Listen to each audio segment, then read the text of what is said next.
E na briga de 83, por exemplo, que os Trapalhões se separam em agosto de 83. Que forma Trapalhões e Demusa. Isso, que ele falou aqui, o Dedé. Dedé. Eles brigaram porque era o seguinte, tinha uma... Isso foi em agosto. Em julho, a revista Veja fez uma capa com Renato Aragão. Tá. Colocou assim, o maior palhaço do Brasil, alguma coisa nesse sentido. E na matéria começou a falar era uma matéria muito longa, citou de passagem Dedé, Mussum e Zacarias, e começou a elencar uma série de bens do Renato. Por exemplo, a Granja Comari, que hoje a seleção brasileira treina, quem vendeu foi o Renato Aragão, era do Renato Aragão. Caramba! O Aragão ele comprou da família Gingli. E depois ele vendeu para CBF. Era dele. E ele quis fazer isso. Ele falou, não, eu quero provar que um cara que é nordestino, que veio por baixo, que pau de arara, essas coisas todas, pode fazer parte da elite e tal. Entendi. Ele comprou essa... E aí começou na matéria, falou, ele tem a Granja Comari, tem uma casa na... Sabe? O estúdio onde a Record não era dele? Era do... também? Ele consegue multiplicar o dinheiro, é incrível. Não assim, é o tino empresarial dele é fabuloso. O estúdio grandão. Era RA. RA e virou Agora é da Record. Record, né?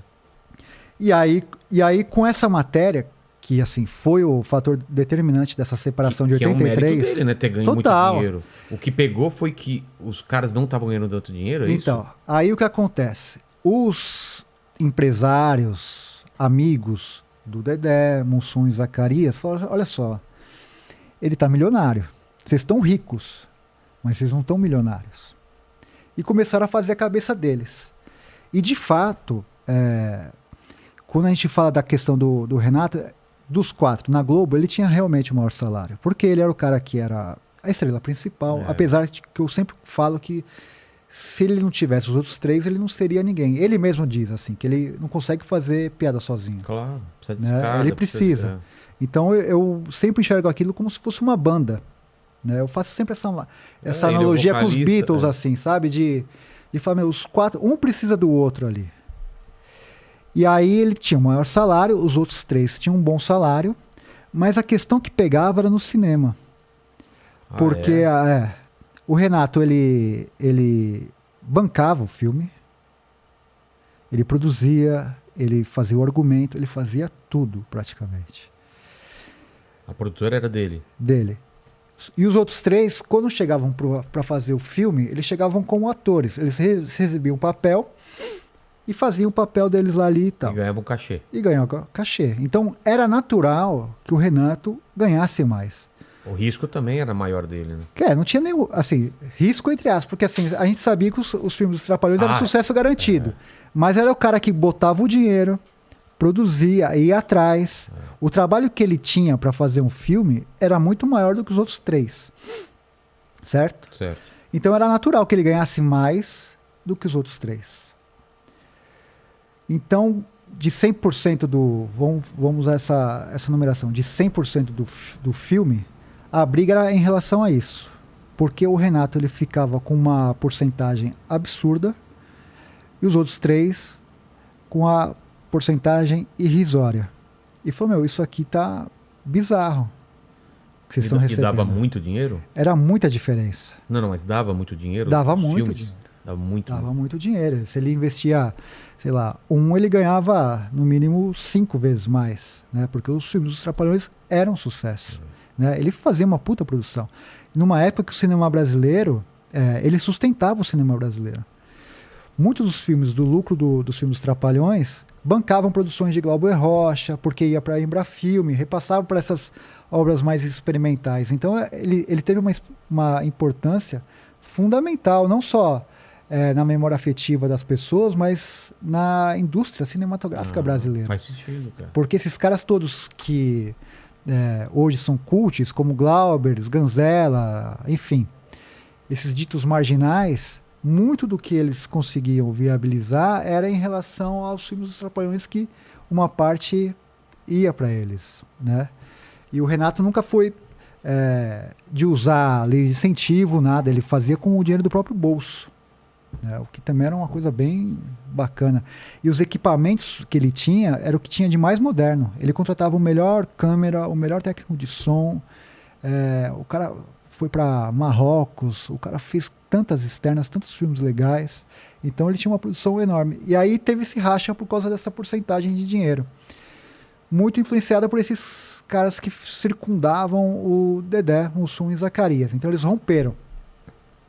Que foi uma coisa que foi o seguinte, que o Renato nesse dia do rompimento, ele foi meio que traído. Ligaram para ele e falaram assim, Renato, vai ter uma coletiva de imprensa no Teatro Fênix. Ele falou, coletiva de imprensa? Vai ter lá, aparece lá tal, que vai ter um pronunciamento. Ele chega lá sem saber de nada. Daí senta numa mesa, tem até foto na internet disso. Fica os 4 numa mesa e fala, a gente tá se separando. Ele toma um susto. Caramba. Ele tava para fazer o Trapalhão na Arca de Noé. Tá. Tava, tipo, o roteiro tudo pronto, tal. Falou, vou separar? Separaram. Aí começa uma guerra Então, entre as duas produções. mas ele aceita de boa? Não tinha o que fazer. Os caras romperam com ele, né? Tinha um contrato. Mas e a Globo? A Globo ficou perdida nisso. A Globo não sabia o que fazer, porque também foi pega de surpresa. Na teoria eles continuavam na Globo? Não, eles eram contratados da Globo, mas não tinha mais um programa também. Ah, não tinha mais? Parou de exibir. Por causa disso? Aí a Globo fez um programa chamado A Festa é Nossa, para substituir os Trapalhões. A Gildo Ribeiro era o cara que estrelava e tal. Porque eles gravavam na semana e já exibiam no domingo. Tinha uma barrigazinha, mas era coisa pouca. A Globo falou, a gente não vai se meter com essa briga, porque é uma briga deles. Se a Globo se envolver, pode se caracterizar uma forçação de barra e tal. E era uma outra época, né? O Boni era um cara que deixava as pessoas muito mais à vontade e tal. E aí ficou nisso. Não tinha programa. E o Renato estava com tudo pronto para fazer o filme. E ele teve que, às pressas, contratar um novo roteirista. Porque esse roteirista que era dele, que era o Vitor Lustosa, foi pro Atrapalhando a SWAT. Que era? Do Dedé, Mussum e Zacarias. Então o que aconteceu? O Renato falou assim, então eu vou provar para esses caras que eu não preciso deles. Vou fazer um puta de um filme aqui, que vai arregaçar na bilheteria, e o público vai ver, e eles vão ver que sem eu, eles não são nada. Os outros 3 falaram assim, nós vamos fazer um puta filme e vamos mostrar para ele que sem a gente, ele não é nada. E aí começa, na mesma época, Atrapalhando a SWAT e o Atrapalhando a Arca de Noé na produção. E vem uma produção e outra, chama um roteirista, e começa a roubar... Começam a brigar pela equipe. Pela equipe, né? E aquela coisa tipo Guerra Fria, de falar como que tá a produção, como que tá essa, como que tá aquela tal. E as pressas de estrear antes para render na bilheteria. Os Trapalhões, Atrapalhando a SWAT, os caras alugaram até um helicóptero. Ele falou aqui, né, da Lucinha Lins e tal.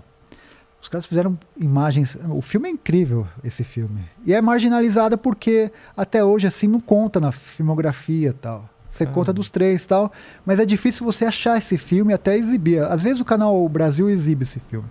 É um grande filme. E eles gastaram muita grana. Dedé, Mussum e Zacarias, eles não sabiam administrar o dinheiro deles direito, como o Renato sabe fazer. A gente acabou de falar aqui, o Renato, ele tinha a Granja Comari, se ele comprou por 1, ele vendeu para CBF por 5. A RA, se ele comprou por 2, ele vendeu por 20. Ele sabe multiplicar o dinheiro. E esses caras, eles se perderam nisso. Nessa gana de mostrar que não precisavam do Renato, eles excederam. Então alugaram helicóptero, pagavam, às vezes, dobrado para um cara que o cachê era tanto, para trazer esse cara para cá. E aí, eu não me lembro da ordem direito, mas um filme estreou num dia, acho que 1 ou 2 dias depois estreou outro. Só que o que acontece? O público se dividiu. Então, os 2 filmes foram fracasso de bilheteria. Ah, é? Não foram bem. E aí eles viram que, assim, se arrebentaram. Eu falei que eles se separaram em agosto. Em março eles voltam, do outro ano. Eles separaram em agosto, os filmes De saem quando? 83. Em dezembro de 83 são lançados os 2 filmes. Tá. Fracasso. Principalmente Dedé, Mussum e Zacarias. Tá um prejuízo financeiro enorme. Né? Tanto é que, por muitos e muitos anos, eles tiveram que trabalhar para pagar essa dívida. Até porque eles foram passaram a perna deles, os contadores, tá? Teve muita gente, por conta dessa questão que eles de não saber administrar, eles perderam muito dinheiro.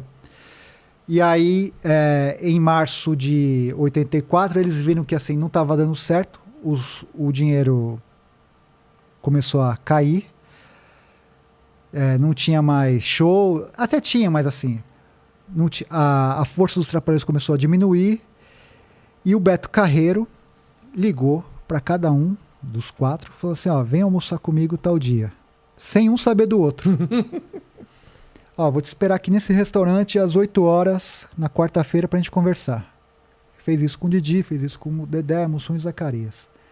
Quando os 4 chegam, quase ao mesmo tempo, nesse restaurante, um olha pro outro e fala, meu, o que você armou pra gente? Fala, meu, esquece essa briga, não tá dando certo, vocês estão tomando um prejuízo, e não funciona sem os 4. Não tem programa, não vai ter filme, não vai ter nada, etc e tal. E aí eles conversam. Falando, o que está acontecendo?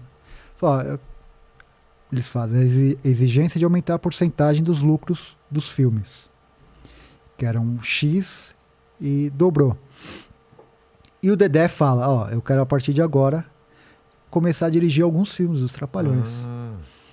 E aí tem essa abertura e ele começa a dirigir. Então ele dirigiu A Filha dos Trapalhões e fez... Mágico de Oroz, acho que ele dividiu a direção e tal. Ele começa a ter uma abertura. Mas tem um racha ali, né? E, assim, dessa briga em diante... Quando volta, não volta o igual. relacionamento deles já não era igual, entendeu? Então, desses folclores.